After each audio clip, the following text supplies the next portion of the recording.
किसी भी शादीशुदा महिला के लिए उस वक्त खुशी का ठिकाना नहीं रहता जब उस महिला को ये पता चल जाए कि उसके मायके से कोई आया है। मगर आज की कहानी जो मैं आपको सुनाने जा रहा हूँ, इस कहानी में उस महिला को खुशी नहीं होती बल्कि वो परेशान हो जाती है। उसका पति किसी काम से बाहर जाने की तैयारी में था तो अपने पति को रोकते हुए कहती है कि बस आज तुम कहीं मत जाओ, मुझे बेचैनी हो रही है, मुझे घबराहट हो रही है, आप यहीं रहो। तो उसका पति कहता है कि तुम्हारा भाई आया हुआ है, अपने भाई से बातचीत करो, उससे सुख और दुख बांटो। बस मुझे बहुत ज़रूरी काम से कहीं बाहर जाना है, जल्दी वापस लौट कर आ जाऊँगा। परेशान होने की ज़रूरत नहीं है, क्योंकि उन दोनों की अभी हाल ही में तो शादी हुई थी। शादी को 1 महीने का भी सही से वक्त नहीं हुआ था।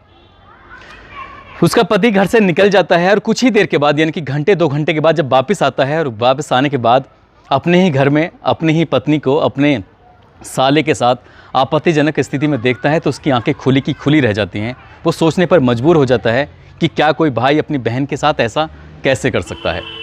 उसके बाद जो भी कुछ होता है वो अकल्पनीय था, अविश्वसनीय था, जिसको सुनने के बाद शायद आपके भी रोंगटे खड़े हो जाएंगे। इस घटना से न केवल 1-2 ज़िंदगी हमेशा के लिए बर्बाद हो जाती हैं, बल्कि एक व्यक्ति की मौत भी हो जाती है।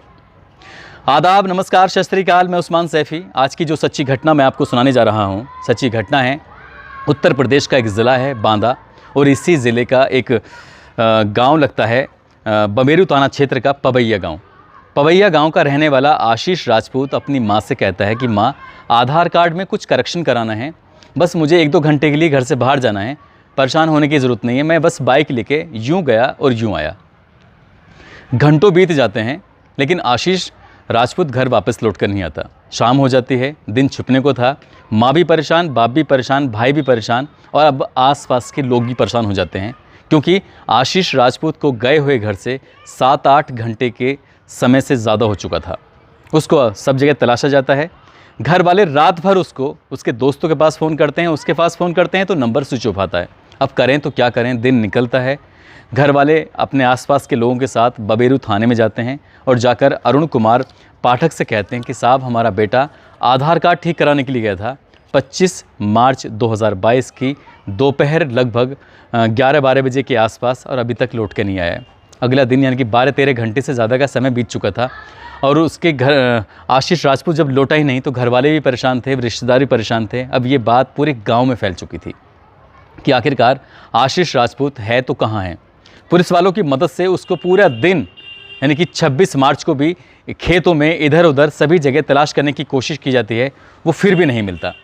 अगले दिन यानी कि 27 तारीख की सुबह लगभग 11 बजे के आसपास एक गांव लगता है बदेहुदू।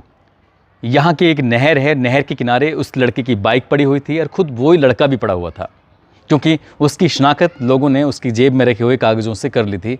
बात अरविंद कुमार पाठक को, यानी अरुण कुमार पाठक को सूचना दी जाती है। अरुण कुमार पाठक पुलिस फोर्स के साथ मौके पर पहुंचते हैं और उसकी शनाख्त करते हैं उसके कागज़ों के आधार पर।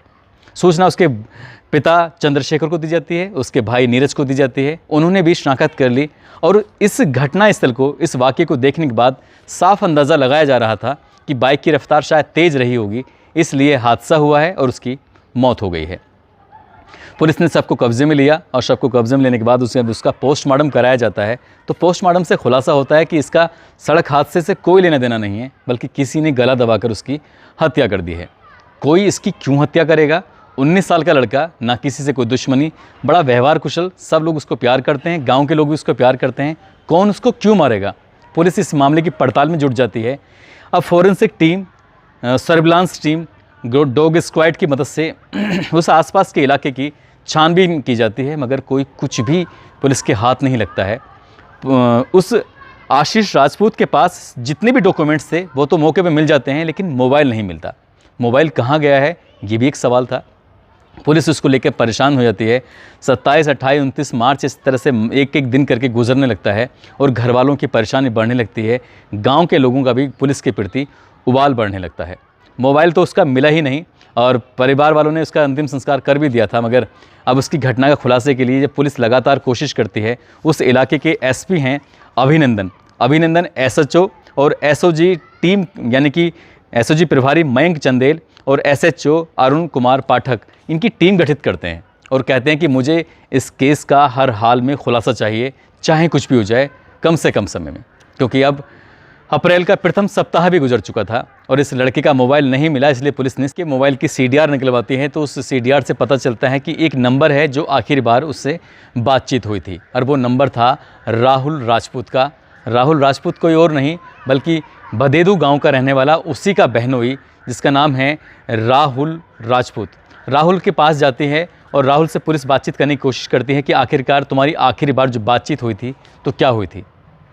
पुलिस के सवालों का वो जवाब तो देता है लेकिन गोलमोल जवाब देने की कोशिश करता है। इसलिए पुलिस का प्राइम सस्पेक्ट अब कोई है तो वो था बहनोई। बहनोई आखिरकार इसे क्यों मारेगा, ये एक सवाल बना हुआ था। पुलिस ने जब उससे सख्ती से पूछा तो एक नाम और आता है, प्रमोद राजपूत। प्रमोद राजपूत राहुल का बहुत खास दोस्त है। पुलिस इसको भी पकड़ के लेकर आती है और इन दोनों से जब पूछताछ करती है तो वाकई चौंकाने वाला खुलासा होता है। वो कहता है कि साहब, मेरी शादी यानी कि 5 फरवरी 2022 को होती है उसकी सगी ममेरी बहन से, यानी कि फुफेरी बहन से शादी होती है। फुफेरी बहन से शादी होती है लेकिन ये इसकी पत्नी के साथ शादी से पहले भी अवैध संबंध बना के रखता था। उसने इसका अश्लील वीडियो अपने मोबाइल पर उतार लिया था। शादी से पहले न जाने कितनी बार उसने उसके साथ अवैध संबंध बनाए थे। वो विरोध करती थी, ये ज़िद करता था, कहता था कि मैं इस वीडियो को सोशल मीडिया पर वायरल कर दूंगा। जब ये दृश्य मैंने अपनी आंखों के सामने देखा तो शुरुआत में तो मुझे यकीन नहीं हुआ। इसके बाद मैं सीधा इसके पिता के पास जाता हूँ, उसके भाई के पास जाता हूँ, जाकर कहता हूँ कि तुम्हारा बेटा यानी कि आशीष राजपूत मेरी पत्नी के साथ इतना गंदा, इतना घिनौना कृत्य कर रहा है, आप उसे समझाने की कोशिश क्यों नहीं करते हैं। और वो इसके बदले में जब मैं रोकता हूँ तो 5 लाख रुपए की डिमांड भी कर रहा है। पुलिस वाले जब ये बात सुनते हैं तो वो और परेशान हो जाते हैं, क्योंकि इस घटना को अब 12-13 दिन से ज़्यादा का समय बीत चुका था, लेकिन परिवार के सदस्यों ने, उसके भाई ने, उसके पिता ने, उसकी माँ ने ये बात का जिक्र ही नहीं किया था, क्योंकि इस राहुल महाजन ने उससे जो शिकायत की थी। राखी राजपूत जो उसकी बहन लगती है, बहन के साथ भाई के अवैध संबंध, यहाँ के बाद भी वो किसी न किसी बहाने से घर पे आने की कोशिश करता था। और इस बार उसका पति भी मौजूद है और साथ ही उसका भाई आता है। तो पत्नी अपने पति को पास में रोकने की कोशिश करती है, कहती कि यहाँ से मत जाओ। शायद इसीलिए उसकी पत्नी ने उसे सारी बात बताई थी कि मेरा जो भाई है वो मेरे साथ काफ़ी समय से गलत काम कर रहा है। मैंने उससे बार बार समझाने की कोशिश की। उसने अपने मोबाइल पर मेरा वीडियो उतार लिया है और उसी वीडियो के माध्यम से वो लंबे समय से ऐसे अवैध संबंध बनाए हुए हैं। जब ये बात उसके पति ने देखी, पति ने भी समझाने की कोशिश की, मगर आशीष राजपूत अपनी हरकतों से बाज नहीं आ रहा था। और यही कारण था कि 25 मार्च 2022 को उसने किसी बहाने से कहा कि मैं तुम्हें पैसे का इंतज़ाम करता हूँ, तुम पैसे लेने के लिए मेरे पास आ जाओ।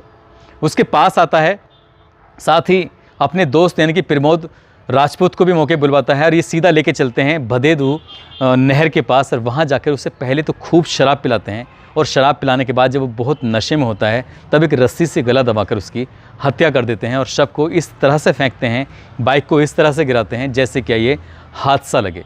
मगर कहते हैं कि क्राइम को कितने भी शातिर तरीके से क्यों ना कर लिया जाए, क्राइम कभी छुपता नहीं है। और यहाँ भी ऐसा ही होता है, क्राइम छिपा नहीं। और ये घटना का पता चल जाता है कि राहुल ने ही अपने साले की हत्या की थी, वो भी गला दबाकर। और उस जिस रस्सी से हत्या की थी उस रस्सी को वो आग से जलाकर इधर उधर फेंक देता है। पुलिस इस मामले की रिपोर्ट दर्ज करने के बाद उन पर गंभीर धाराओं में जो धाराएं लगा रही हैं उनको चार्जशीट कम से कम समय में ऊपर भेजने की बात कर रही है। लेकिन जब उससे आखिरी वक्त में पूछा गया कि तुमने ये ऐसा क्यों किया, पुलिस का सहारा क्यों नहीं लिया, तो वो कहता है कि मैंने काफ़ी बार समझाने की कोशिश की थी, मगर समझाने के बावजूद भी उस पर कोई फ़र्क नहीं पड़ा और वो उल्टा 5 लाख रुपए की डिमांड कर रहा था, जो कि सरासर गलत है। अब ऐसी कंडीशन में करें तो क्या करें, इसलिए उसने कहा कि ना रहेगा आशीष और ना ही वो उसकी पत्नी को परेशान करेगा। उसने अपनी पत्नी की इज्जत का, बेइज्जती का बदला लेने के लिए अपने साले की हत्या कर दी, इसका उसे कोई अफसोस नहीं है। हालांकि जब ये बात उस इलाके में आग की तरफ फैलती है तो लोगों को इस बात का कोई अफसोस नहीं होता और साथ ही लोगों के सोचने पर मजबूर हो जाते हैं कि कोई भाई अपनी बहन के साथ आखिरकार इतने लंबे समय से ऐसा कैसे कर सकता है। वाकई घर वालों को अगर ये मालूम था तो घर वालों की ज़िम्मेदारी बनती थी कि वो अपने बेटों को समझाते और ताकि वो अपनी बहन के साथ ऐसा नहीं करता। शादी के बाद भी उसे परेशान कर रहा था, बहन बचने की कोशिश कर रही थी। और ये कहानी एक व्यक्ति की मौत पर आके थमती है और 2 लोगों की ज़िंदगी शायद पूरी सलाखों के पीछे गुजरेगी और बहन की ज़िंदगी भी कहीं ना कहीं बर्बाद ही हो चुकी है। दोस्तों, इस कहानी को, इस किस्से को सुनाने का उद्देश्य किसी को परेशान करना नहीं है, किसी का दिल दुखाना नहीं है, बल्कि आपको सचेत करना है, आपको जागरूक करना है। आप जहाँ भी रहें अपना ख्याल रखें, सुरक्षित रहें। जय हिंद, जय भारत।